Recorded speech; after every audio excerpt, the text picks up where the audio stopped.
Thank you, Bill, and thank you, Kathy, for the invitation to be here this evening. Greatly appreciate your leadership as one of our board members on this issue and the work that you all here are doing in Mount Pleasant. As Bill noted, my name's Arnold Weinfeld. I'm with the Michigan Municipal League, and just in case there are those of you not familiar with our organization, we are a 114-year-old now organization, nonprofit, statewide, representing cities and villages, communities across the state of Michigan.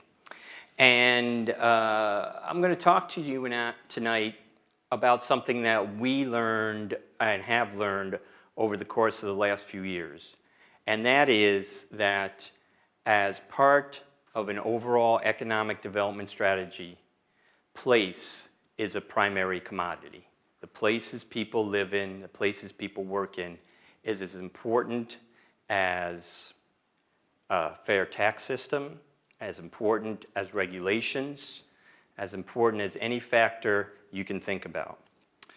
And we're fond of quotes at the Municipal League, and we're also fond of trying to look ahead. And I think this quote best sums up what we've been doing over the last few years on behalf of communities across the state. Abraham Lincoln, the best way to predict your future is to create it.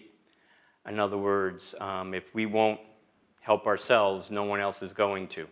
And several years ago, our board, in the midst of Michigan's one state 10-year recession, our board decided that we needed to be more proactive on behalf of our members, that we were always going to have our battles at the state capitol or in Washington over funding or policy or whatever it might be, but there has to be other ways for us to move our communities forward, give our officials elected and appointed some light at the end of the tunnel. So one of the first things we did was set out on an exploration as to why it was that certain cities and regions across the country were prosperous. What was it about those places that we were missing here in Michigan and in our communities? And over the last several years, we've heard a lot about those kinds of places. We all have, the Seattles, the Chicagos, Portland, Minneapolis, Madison.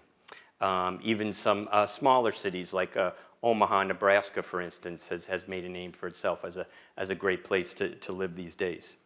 And so during this exploration, we brought together a number of different people, both from within the state and outside the state. And one of the first things we came upon is that it's about creating communities for the next 50 years, not the past 50 years. We had a great run in the state of Michigan over the last half to 3/4 of a century. We were an industrial giant. Manufacturing brought us the jobs. But over the course of the last 10 or 15 years, I don't have to go over it with anyone in this audience, we've lost over 1 million jobs, both in manufacturing and its supplier industries. And they've, for the most part, gone away, and they're not coming back. We're still going to make things in this state, don't get me wrong, and we still do make things in this state, obviously. But the opportunity for the next big box manufacturing plant is going to be farther and further between. And one of the things we learned is that it is not sustainable, that the way to grow jobs is in your own community. So we need to be about creating communities for the next 50 years. And as we did our exploration, we found 8 specific assets that were indicative of a prosperous community. And with that, we put together our Center for 21st Century Communities, or 21C3, which provides local officials across the state with tools and strategies on how to move forward using place-based strategies, as we call it, as a part of economic development. And these assets, you see, as I said, were indicative of many of those cities and regions that we looked at. Their physical design was meant to be more social, buildings closer to the street, more walkable areas in both their downtown, in their neighborhoods, to create a certain vibe in those places. Green initiatives, parkland, open spaces, great public spaces. And for local government itself, using LEED and those other measures in their own buildings. Understanding that art and culture or cultural economic development is as important an aspect as overall economic development as well. The art and culture community, wherever you look, from the small music shop to the art gallery, all the way to the kinds of events you might have in your community, are economic drivers. And they're not to be left off to the side. They should be incorporated in your overall economic development strategy. Being friendly or to entrepreneurs, small businesses. I talked about big boxes and how their heyday is less than it was 25, 30 years ago. What we're finding in communities across the country and in Michigan now is that small business owners and entrepreneurs are going to lead the way to more sustainable business climate and economic development over the long term. So what does your economic development strategy look like? Are you working with entrepreneurs? Do you know how to work with entrepreneurs, for instance? They're a different breed. Transit. You know, you hear a lot about transit, and there is just no doubt that people today, young professionals, the next generation of workers, want different ways to get around. Many of them are foregoing right now buying a car, let alone even getting a driver's license. I'm just shocked at the number of my college-age daughter's friends who don't even have a driver's license. Man, when I was 14, 15 years old, that was like the first thing you went for with your driver's license. But these days, they're not doing it. They want to live in places where they can bike, walk, take a bus, take a streetcar, whatever it might be. So again, 8 assets that we found in communities across the country that were indicative of their prosperity. Lately, actually, within the last year, we also put a book together called The Economics of Place. And it's not a book we wrote. Just one chapter is written by our executive director, Dan Gilmartin. The other chapters are from thought leaders in place-based strategies from within Michigan and around the country. People like Dan Burden, who I know has been to Mount Pleasant, has a chapter. Carol Coletta, who used to run an organization called CEOs for Cities, which is one of the first organizations we partnered with, has a chapter. Dr. Soji Adelaja, out of Michigan State University's Land Policy Institute, has a chapter. And they give their perspectives on why place is important to prosperity and to a growing economy. So that's what we've been doing for the last few years. But what brought us there? Well, as I said, our board challenged us to find out what's going on and why it is, what do we need to do here in Michigan to move our cities and our communities forward. Some of this information I'm sure you've all heard before and seen, but it's important to understand the difference in the economy today, the economy of the early 21st century, as compared to that great run of the 20th century that we had. When you compare the two, you see that in the 21st century, being rich in a community being rich in talent and ideas is key. Being innovative is key. It's not about getting out of high school and going to the factory line for the next 30 years where you'll earn a middle-class living, maybe buy that cottage up north and be set for the rest of your life. It's not going to happen as often. Attracting these talented people is key, and retaining them is key. One of the statistics that we found in every one of the cities we researched is that they had a high percentage of people with 4-year or better college degrees, a high percentage, which correlated to their high per capita income in those places as well. Seattle, for instance, 55% or better of the people that living in Seattle have a college degree. The same thing is true in those other cities that I mentioned. In Michigan, Grand Rapids is about 11 or 13%, Detroit's at about 17%. So we need to get better in terms of attracting and retaining educated people. And in this day and age, physical and cultural amenities are key to attracting such workers. And I'll talk about what they like and what they're looking for in their communities and in their lifestyles a little bit later. Again, a little bit more about comparing the old economy and the new economy. You know, back in the day, it didn't make a difference that, you know, our factories polluted the air. They gave us jobs. Over the course of time, we fixed that. But nowadays, the next generation, and I think even our generation, understand the need for clean and green spaces. So it's a lot different as compared to, like I said, 20 or 30 years ago. So that's comparing some of the aspects of the old and the new economy. Another thing that we found is that economies are no longer single individual units of government. They're regional. They cross boundaries. Sometimes, as you'll see, they cross state boundaries, they cross national boundaries. But no one is in this alone. So Mount Pleasant is not in this alone. You're in this with your neighboring communities up and down the 127 corridor. I learned a little bit today about the new medical school going in over at CMU and its affiliation with the hospitals in Saginaw. So going east is also your future as well. And so this community is really in a unique position where it sits, having a major four-year university that's well-known and expanding.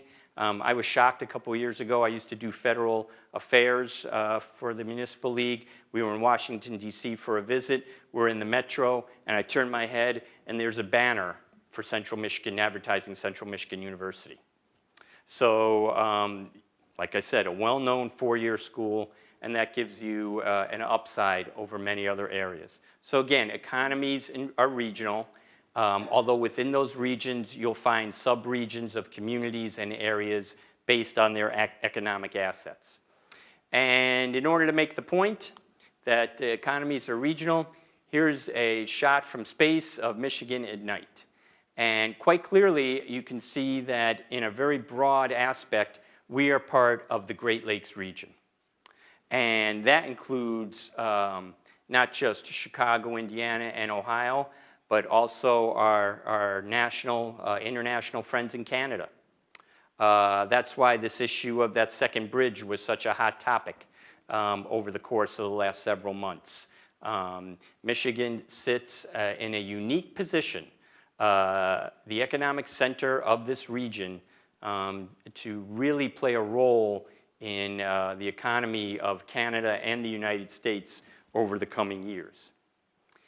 And again, proving the point further, here's another look at regions within the state based on their economic assets, and you can see how they bleed over one another, how they go south into Indiana and Ohio on this map, and over into Windsor and into Canada. So again, the important thing to remember is that economies are regional now. You need to learn to work outside your own boundaries and with others in ensuring economic prosperity.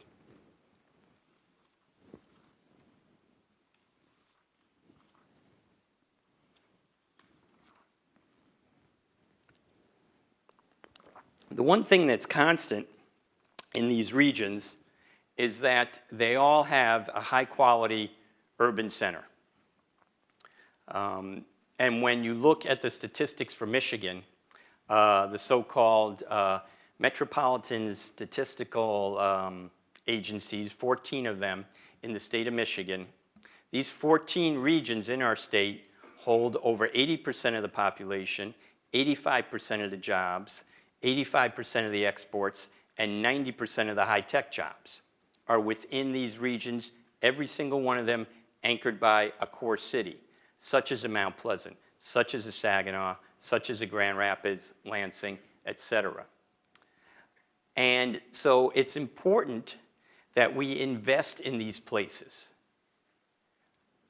based on the information we know that each of these cities that we investigated had a key core region, a successful core city within their region. As I said, they're major job and population centers, and so moving forward, we have to understand the importance of our cities. Let's talk a little bit about the growing demand for city living. The research and data, as it says, continue to show increasing demand for downtown and neighborhood living.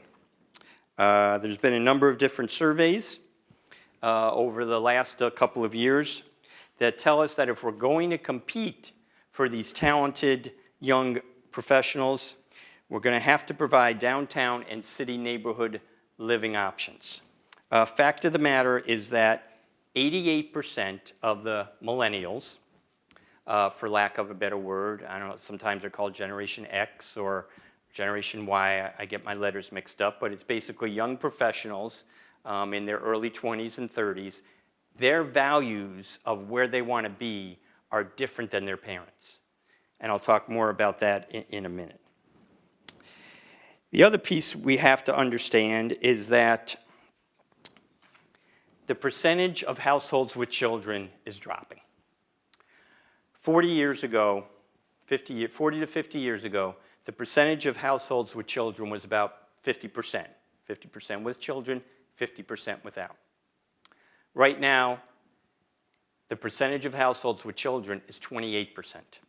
And over the next decade is expected to fall to between 20 and 25%. And Michigan has always been well known as a state with a high percentage of home ownership. But we're going to have to understand that it's not just families that we need to look out for or that we need to attract and retain. There's a whole swath of demographics coming at us. We certainly heard a lot about demographics in the last November election that we need to understand are in front of us and what they're looking for in their communities. So millennials, 78 million of them in our society right now, born between 77 and 1996. One of the two highest groups in our population right now, along with our baby boomers. About 78 to 80 million of those born between 1946 to 1964. So if we know that these are the two largest groups in society today, we better understand their likes and dislikes, both from business marketing's point of view and about the kind of places that they're looking to live in and the kind of jobs that they're looking for. Well, one of the things we've learned is that they want a lot of the same things. And I apologize for this slide on the machine here, but I'm pretty sure that on the copy that's been made, it stands out just fine. They want active, dynamic living environments, lots of fun, recreational opportunities, cultural amenities, whether it's a club or a theater or a performing arts center. They want to stumble into fun on the town.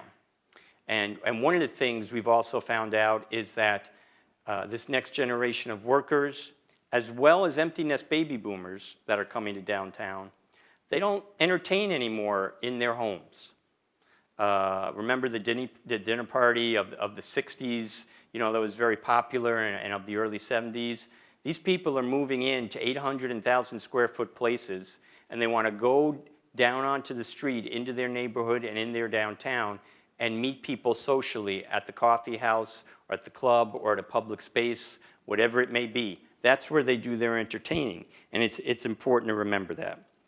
So again, the active, dynamic living environment with amenities and with diverse lifestyle choices. So I already talked about transportation, how they want to get around differently. They don't want to have to, you know, fall into their car constantly to have to go somewhere. They want to be able to walk or bike or take transit.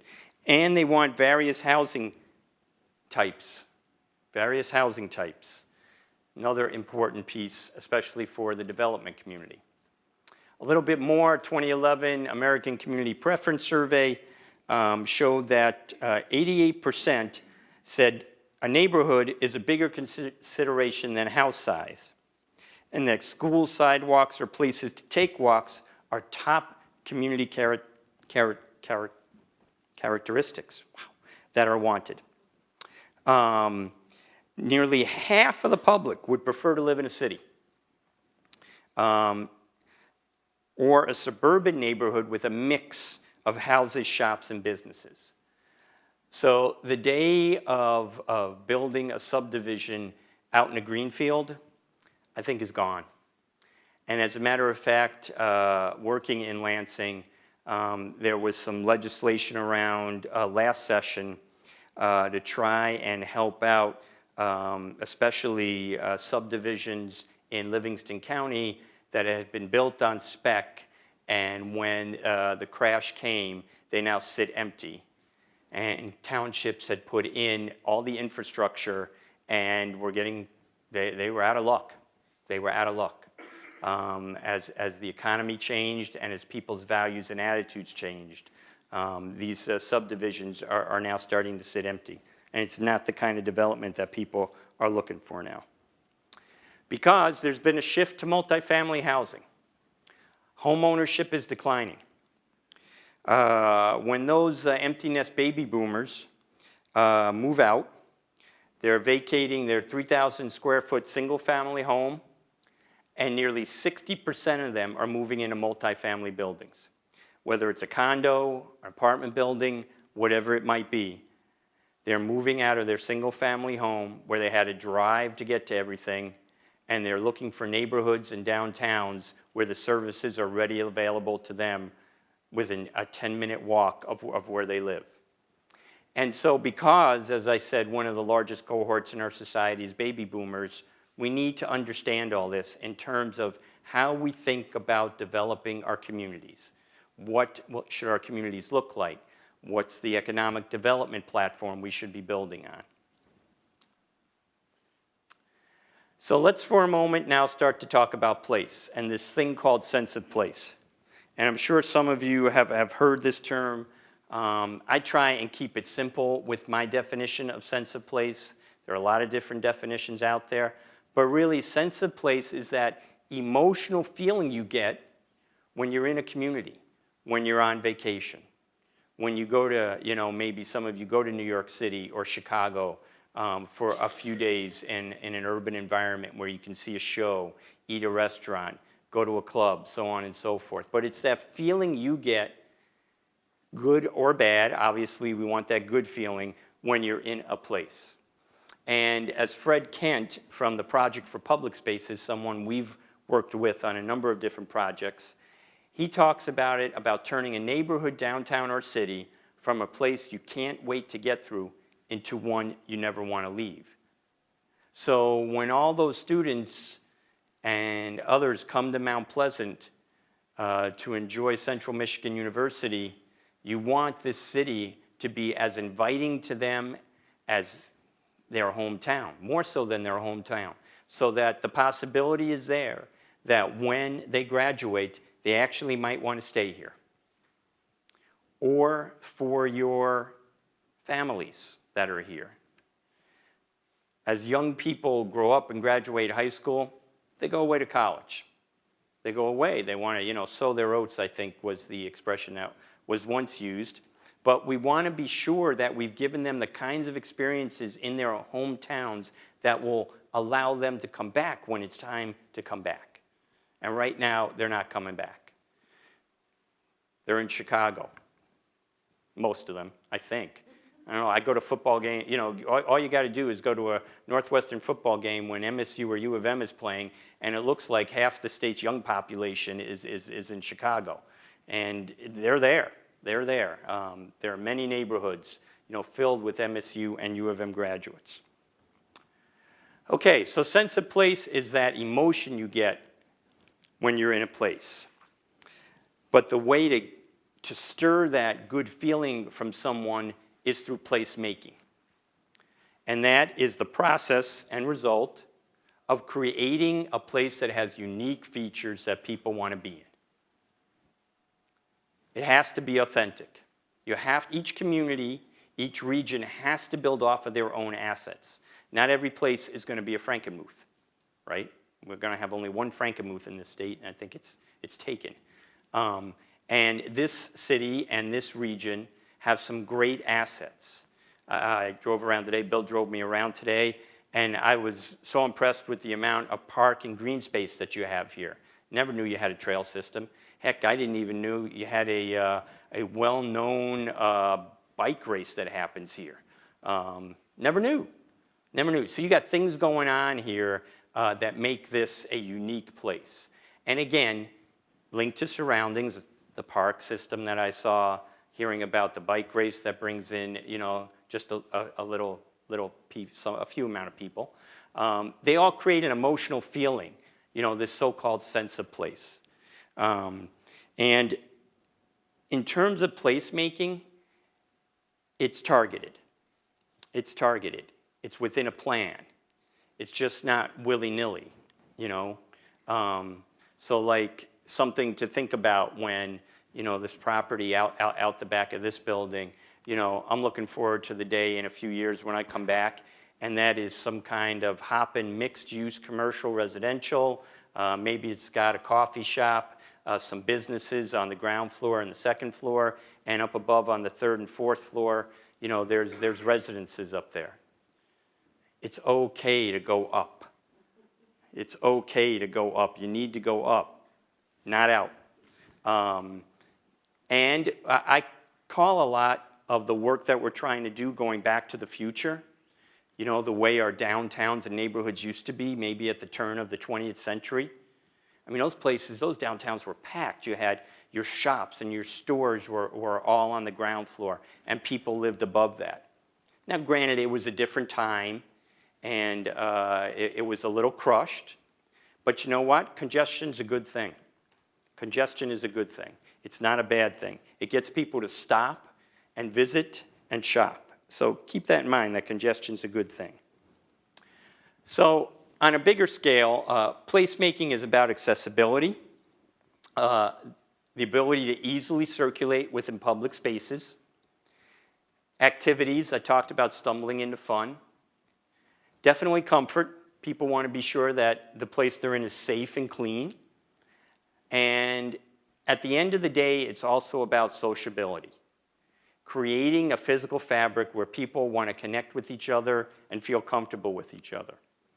When the Netscape revolution hit in the early 80s, the word was we were all going to get our own personal mountaintop, take our laptop and go live, like the Maharaji for the rest of our lives, and didn't happen. Because those that opined that way forgot that we're human beings, and at the end of the day, we're social animals, and we actually like to be around people. I'll go somewhere and, what's my favorite activity? People watching. Everybody does it. We like to be around people. We like to be around the action. And at the end of the day, that's what placemaking is all about, is creating the kinds of places where people want to be with each other. Now, there are other elements that have to be in place for this to work. And those are the basic elements of municipal services. Good police and fire, street lights that work, a good road system, electricity, natural gas, telephone, now broadband, that has to be available as well. These are the basic kinds of things that have to be in place or have to be worked on at the same time. And it's what our members, local officials across the state, have been holding on to for the last 10 years. I mean, I'll be honest, I find it amazing that we don't have more communities in financial problem than we do already. I mean, people across this state, I don't think, it's kind of like residents really don't understand, I think, how local officials have worked really hard to spend their taxpayer dollars as efficiently and as effectively as possible to maintain some of these basic services across the state. Yes, and we hear about the half dozen or so cities that are financially in trouble and strapped and having a hard time doing that. But for the most part, Michigan cities, Mount Pleasant included, have been doing that all through that recession. All through that recession. But these certainly have to be in place in order for placemaking to work in general. Now, placemaking projects themselves are different from your typical economic development project. I talked about the opportunity for a big box manufacturing plant. or a smaller, industrial facility. Those opportunities may be there, and you may be lucky enough in your community to get one. But if it's just placed out on the edge of town with nothing in mind about the surrounding area, it's not placemaking. It is what it is at its core, which is a job creation development. But it's not placemaking. It could be placemaking if it was closer to your downtown or part of a master plan in a particular district that involved connectivity to the rest of the neighborhood. But by itself, it's not placemaking. It's just a job creation development. So let's not get confused when, someone says, oh, we got such and such to come to town, that's placemaking. Well, think about where that development is going to go. And the same thing can be said about community development projects. For instance, I hear a lot of people talk about streetscape improvements and how streetscape improvements is a placemaking project.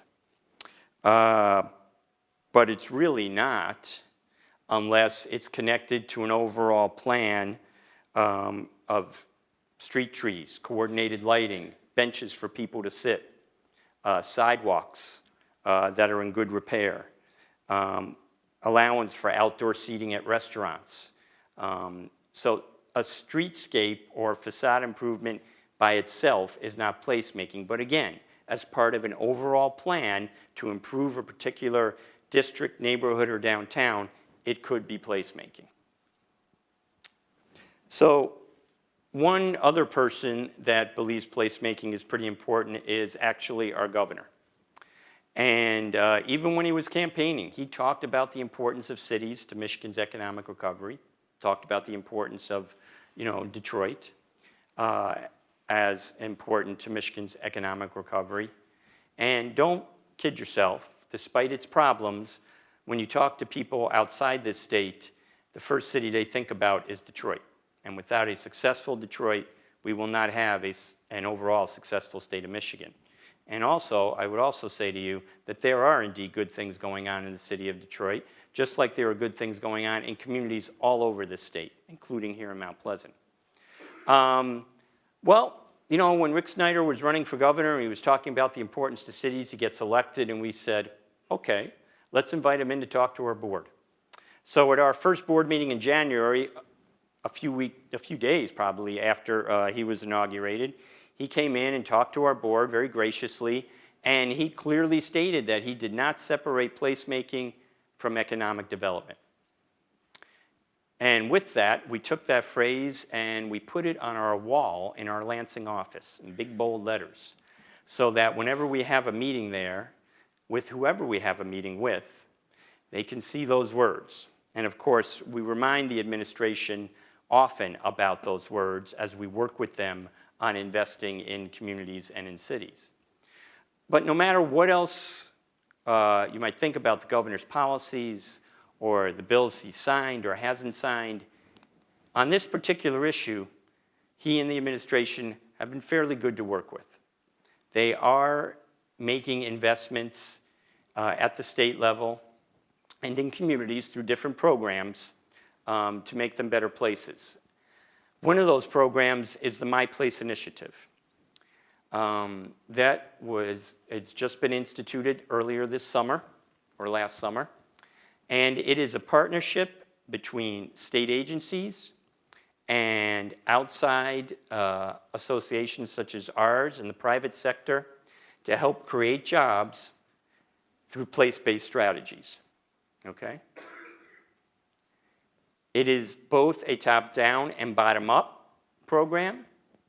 The state, through various state agencies I'll talk about in a moment, is going to be targeting their investments over the course of time.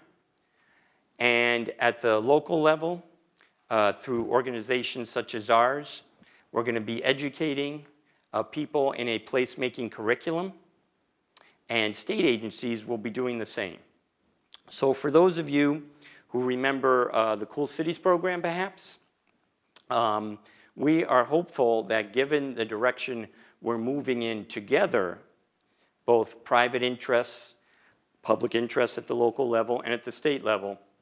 We're hopeful that this plan, this program, will sustain itself over the course of time into different administrations. How did this really all come together? One of the things that the Municipal League helped to bring together over the last few years is what's known as the Sense of Place Council. And our organization, along with MISTA, the Housing Development Authority, co-chairs the Sense of Place Council. And it began as a small group of just a few organizations who were working in their own ways to build better communities, whether it was the Michigan Association of Planning, or the President's Council of State Universities of Michigan, or even the Small Business Administration. And over the course of time, excuse me, just getting over one of the sinus infections running around. Over the course of time, as we began to have our discussions and our meetings, find out who was doing what, our council grew from about a half a dozen groups to about 20 groups today.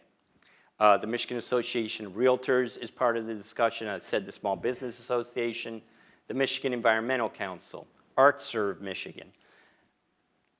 It is incredible the number of groups that in their own way are looking to improve communities across the state. On the other side of the ledger, you have the state. And since the governor came into office, he's devised his departments a little differently. He has no real policy advisors. He doesn't have a team of policy people as previous governors do or did. He formed an interdepartmental collaboration committee so that the departments could start talking to each other. That committee has various subcommittees. One of them is placemaking. And on that placemaking subcommittee, you find 6 state departments that on a regular daily basis interact with local communities.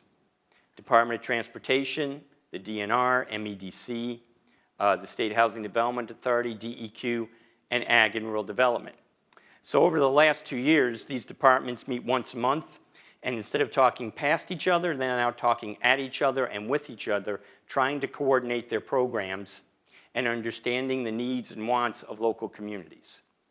And that's been of great benefit to our organization and others. And moving forward, we think it'll be of great benefit to communities as well. Because the various components of the My Place initiative include development of a placemaking toolkit. So this is a broad document being put together by those departments I just mentioned, showing the various programs that are available to local communities and neighborhood groups and nonprofits, so that no matter who a local official might talk to or who a neighborhood development group might talk to within those six departments within state government, they'll know who to turn to if not them. So a good way of trying to get some coordination. Education and research, a placemaking curriculum is under development through Michigan State University's Land Policy Institute in coordination with Michigan Association of Planning and the Congress for New Urbanism here in Michigan, as well as the Municipal League. It has 6 different modules, which I'll go over in a moment. And it's just about ready for delivery to both state agency personnel and to the public and private sector outside of state government through the Sense of Place Council and those outside organizations.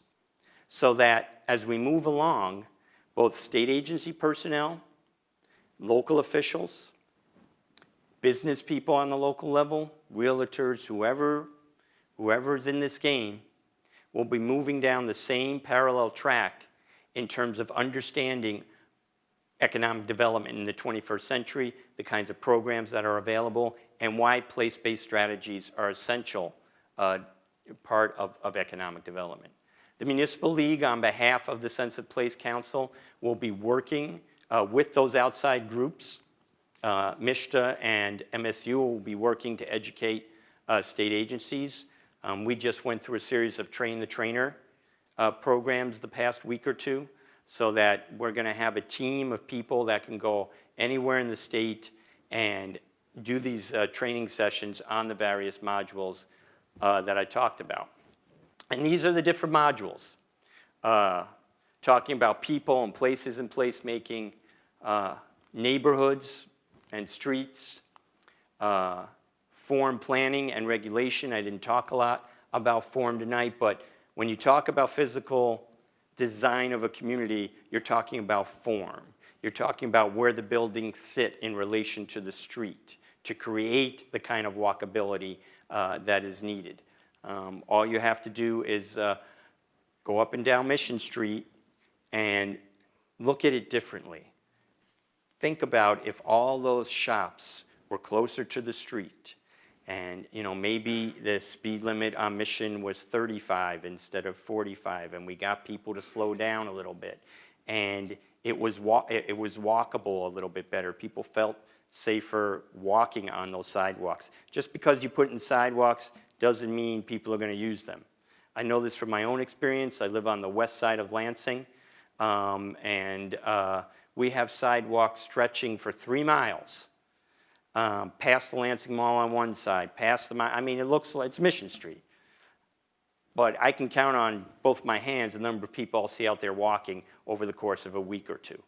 Just because you have sidewalks doesn't mean people are going to use them. So these are the modules that are going to be available. We'll be working with communities like Mount Pleasant through Kathy as a member of our board. We'll be working, we've already had requests from various associations to come to their conferences and present on one of these modules. It's meant to be flexible. Let me say that. This education training, placemaking curriculum is meant to be flexible depending on where we're going to be and who we're talking to. This is not one size fits all. Never meant to be. And I tell people that all the time. This is not one size fits all. It's meant to be flexible. Not going to be shoved down anyone's throat. If you don't want it, you don't have to take this. But understand that moving forward, because of scarcer and scarcer resources at the local, state, and federal level, and no matter which cliff we hit, it doesn't make a difference. At some point in time, there are going to be cuts made to a lot of different programs that communities in this state and across the country have counted on for a number of different years, whether it's the Community Development Block Grant, Safe Streets Program, the COPS program.